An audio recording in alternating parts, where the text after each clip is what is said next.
talk about me and you. Let's talk about all the good things and the bad things that may be. Let's talk about stress. Now, for some of you, the word stress itself elicits stress. But I'm going to make this very clear.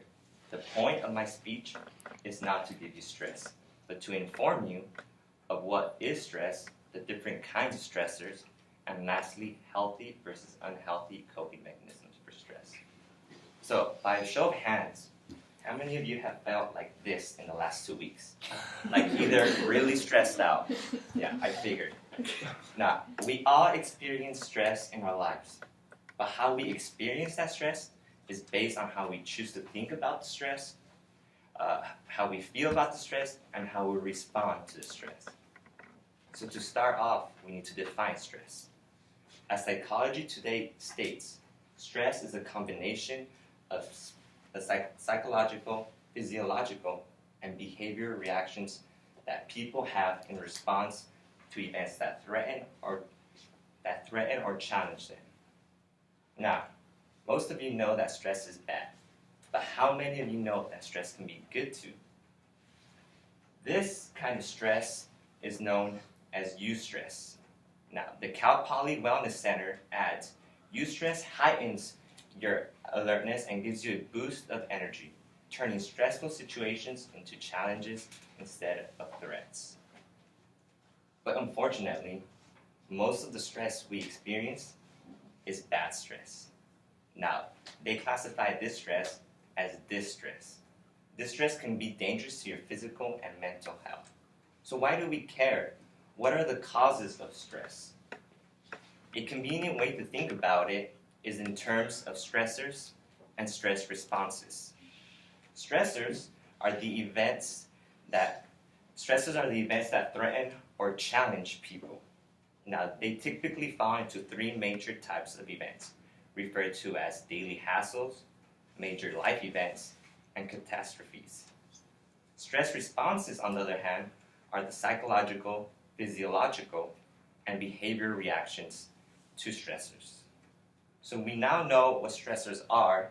Now we can look at the four most common stressors that us college students face. You have academic stress, social stress, emotional stress, and financial stress. Now, researchers typically state that academic stressors are composed of family expectation, teachers' expectation, competition with other students, and excessive coursework or load. Social stress include attending social events, trouble getting along with a family member, mingling with friends from other cultures, having no friends. Now, the findings above suggest that most college students don't experience as much social stress. So this is the least kind of stress we experience. Then we have emotional stress. The most important emotional stressors include adjusting and managing romantic relationships. So many of you might have noticed those friendships that you have back home aren't as strong as you once had. Your couple that's at another school, your relationship is breaking apart. Usually, things not going along your way, not feeling confident about oneself, feeling lonely, anxious, and having no one to turn to and understand are the most common emotional stressors. Then you have financial stressors.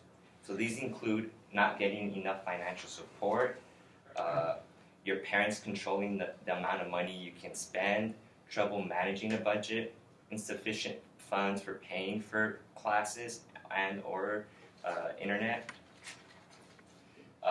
Babar et al. In a 2004 study found that the most dominant stressors for students are a student's workload. And this is seen as the higher the prestige of the university, the higher the academic stresses and the other stressors go down. So the psychology department at Cal Poly did a survey in 2003, and it measured that Cal Poly students rate academic stress at levels of prestigious universities. So we focus more on our academics and worry about the other kind of stress. So now that we know what causes our stress, how do we deal with it? So dealing with stress is an important psychological tool a person should know how to utilize. So two researchers in 1984, Lazarus and Folkman, composed what makes healthy coping mechanisms, what they're made out of. And they're made out of behavioral, physical, external factors, emotional, spiritual, and cognitive strategies. So within your coping strategies, you have two types, positive coping and negative coping.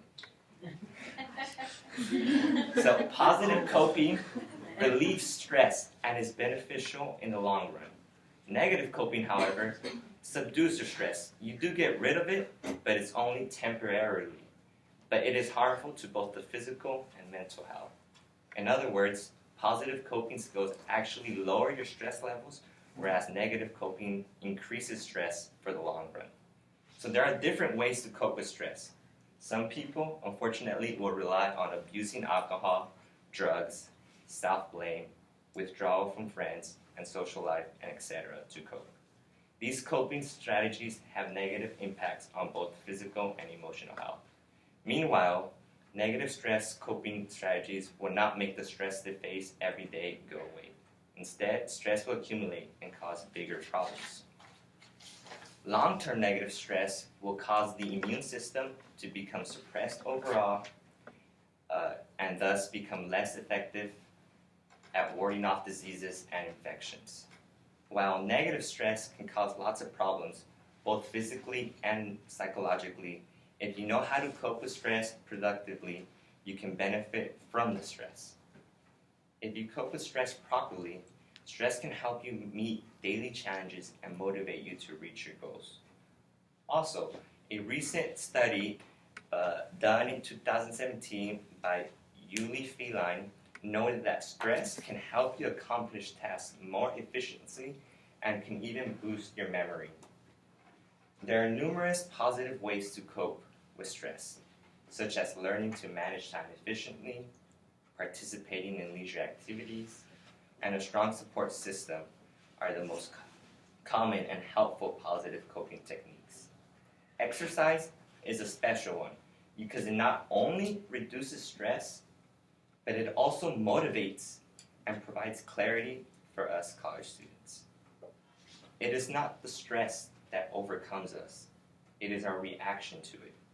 Identifying your stressors and implementing healthy coping mechanisms will greatly improve your health and academics. Ultimately, becoming educated on the matter will benefit us all.